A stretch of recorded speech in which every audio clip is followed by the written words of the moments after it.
कल हमने caste system discuss किया था। स्ट्रेटिफिकेशन वाला जो टॉपिक था उसी को लेकर के आगे चले थे हम लोग।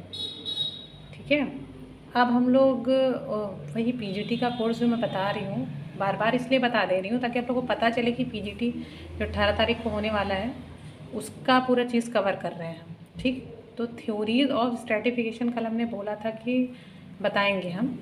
तो देखिए, पहला आता है उसमें फंक्शनलिस्ट थ्योरी। फंक्शनलिस्ट थ्योरी का मतलब ये हुआ कि क्या उसका फंक्शन है, कैसे वो कार्य करता है, क्यों स्ट्रेटिफिकेशन आना शुरू हुआ, ये चीज़ बताई है। ठीक है, तो सबसे पहले टॉल्कन पार्सन ने, सुना होगा इनका नाम, इन्होंने बहुत अच्छी अच्छी चीज़ें दी हैं। खैर कोर्स में नहीं है लेकिन हाँ डिस्कस करेंगे बीए के कोर्स में, एमए के कोर्स में तो बताएंगे। ठीक है, तो टॉल्कन पार्सन ने बताया कि ये थ्योरी कैसे इम्पोर्टेंस रखती है, मेनली उन्होंने, और डेविस और मूरे ने ये थ्योरी दी थी। ठीक, तो ये आता है पार्सन्स ने बताया साइनॉक्स इंडियन के बारे में। एक एग्जांपल लिया उन्होंने और बताया कि वो लोग क्या करते हैं कि फंक्शन, अगर आप किसी समाज में रहते हैं और आपको रिवॉर्ड मिलता है किसी काम के लिए तो आप उस काम को करना चाहेंगे।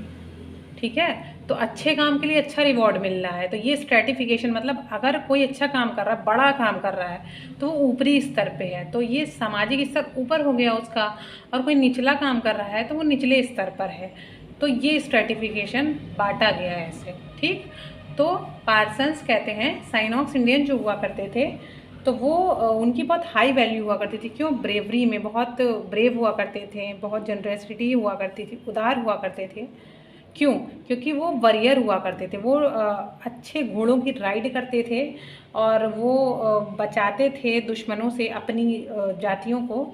इसलिए उनको ट्राइबल काउंसिल में जगह दी जाती थी। जगह के मतलब उसके राजा टाइप के होते थे, चीफ होते थे उसके, तो उनकी हाई पावर और प्रेस्टीज हुआ करती थी। तो स्ट्रेटिफिकेशन में यहाँ पर इनकी हाई पावर प्रेस्टीज की वजह से ये ऊपरी स्तर पे थे। कहाँ पर थे? अपर लेवल पे। और लोअर लेवल पे वो लोग होते थे जिनको ये बचाते थे या जिनकी रक्षा करते थे, ये हम कह सकते हैं। फिर नेक्स्ट आते हैं डेविस और मूरे। डेविस और मूरे कहते हैं कि समाज में कुछ स्थान खाली होता है, उस स्थान को भरने के लिए कुछ हाई स्किल्ड पर्सन होते हैं। फॉर एग्जांपल एक सर्जन है, अगर वो सर्जन बना है तो वो अपनी मेहनत से बना है। ठीक है, अगर वो किसी हाई पोस्ट पे है तो वो अपनी मेहनत से बना है, तो उसको वैसे जो हाई स्किल्ड पीपल हैं उनके अंदर टैलेंट है। जब टैलेंट है आपके अंदर तभी आप स्ट्रेटिफिकेशन के ऊपरी लेवल पे जा पाएंगे, ऐसा उनका कहना था।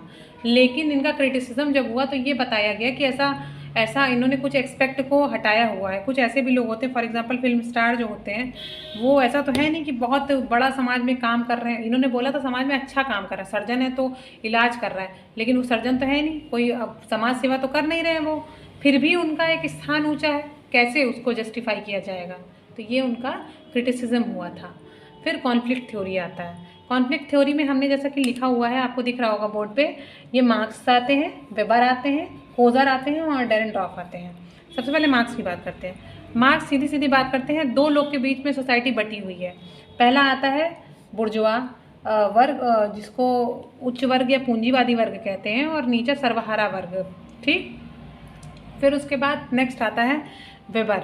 वेबर ने मिडिल क्लास में बांट दिया है मार्क्स में, जैसा कि मिडिल क्लास उन्होंने रखा ही नहीं, उन्होंने बोला कि ठीक है वो एक उछला स्तर है, एक निचला स्तर है। फिर कोजर आते हैं, कोजर कहते हैं डेरेनड्रॉफ, सॉरी पहले डेरेनड्रॉफ आते हैं फिर कोजर की बात बताएंगे क्योंकि उसमें दिक्कत हो जाएगी। फिर डेरेनड्रॉफ जो आते हैं उन्होंने बताया है वर्किंग क्लास को उन्होंने अनस्किल्ड, सेमी स्किल्ड, स्किल्ड और मैनुअल वर्कर्स में डिफाइन किया है या डिवाइड किया है।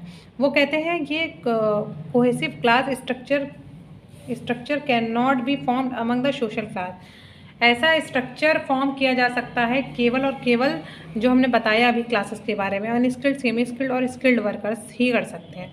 और इनमें सोशल मोबिलिटी देखने को मिलती है इंडस्ट्रियल वर्ग के थ्रू। ठीक है, तो अब आते हैं लुइस कोजर। लुइस कोजर ने बोला है कि इन्होंने पॉजिटिव फंक्शन बताए नहीं है कॉन्फ्लिक्ट के। अगर कॉन्फ्लिक्ट हो रहा है, अगर लड़ाई झगड़ा हो रहा है, तो कोई उसका अच्छा भी तो पक्ष होगा ना। ऑब्वियस सी बात है, कोई भी चीज़ है, कोई भी सिक्का है अगर, तो उसके दो पहलू होते हैं। उसी तरह इन्होंने एक ही पहलू को बताया कि वो ख़राब है, वो अच्छा नहीं हो सकता है, तो ऐसा नहीं होता है। हर एक सिक्के के दो पहलू हैं और हमेशा अगर पक्ष बुरा है, अगर दिन है तो रात होगी, ऑब्वियस सी बात है। तो इन्होंने नहीं बताया, यही चीज़ कोज़र ने सिंपली कही है, जो मैंने आपको सिंपल शब्दों में समझा दिया, ठीक है।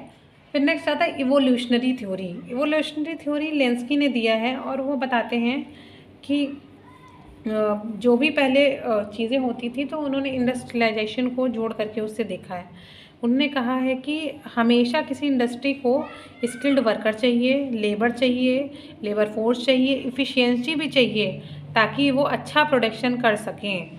ये इवोल्यूशन हुआ 1996 में, इन्होंने ये सब चीज़ें बताना शुरू किया। इवोल्यूशन मतलब बदलाव धीरे धीरे होना शुरू हो गए। इसमें एक्सटर्नल थ्रेट्स भी थे कुछ और लीडरशिप की भी कुछ कह सकते हैं कि ज़रूरत रही थी। तो ये हमारी 3 थ्योरीज हैं। डायरेक्ट इसको याद करिएगा, जो नाम मैंने दे रखे हैं ना, तो डायरेक्ट क्वेश्चन बनता है ये किसने दिया है। तो देखिए इसको एक बार, अब फिर से मैं रिवीजन करा देती हूँ। पंक्चुअलिटी थ्योरी दी है डेविस, मोरे और पार्सन्स ने। कॉन्फ्लिक्ट थ्योरी मैक्स वेबर, फिर मार्क्स, फिर कोज़र, फिर डरेंड्राफ ने। और इवोल्यूशनरी थ्योरी लेंस्की का नाम आता है। पहले तो ये तीनों थ्योरी याद रखिएगा, फिर इनके नाम याद रखिएगा, क्योंकि ये मल्टीपल चॉइस क्वेश्चन होता है तो उसमें आपको टिक करना होता है, ठीक। तो ये हमारा कंप्लीट होता है और इसमें कुछ चीज़ें आगे जब हम बताएंगे। थ्योरीज ऑफ स्ट्रेटिफिकेशन तो ख़त्म हो गया आज, कास्ट सिस्टम भी कल ख़त्म कर दिए थे। तो जब आगे हम बताएंगे तो उसको ध्यान से पढ़िएगा और इसको याद ज़रूर रखिएगा, जो भी पिछला होता जा रहा है उसको याद रखिएगा। फिर हम एक टेस्ट सीरीज़ टाइप का बनाएंगे जिससे कि आप लोगों को ईजी रहेगा। तो इसको लाइक करिए, ज़्यादा से ज़्यादा शेयर करिए, सब्सक्राइब करिए और बेल आइकन को ज़रूर दबाइएगा ताकि जो भी चीज़ें जानकारी आती रहें आपको मिलती रहें। और चैनल को सपोर्ट करिए ताकि जो है रोज़ की वही बात की नॉलेज मिल सके सबको और अच्छे से सब चीज़ें हो सकें।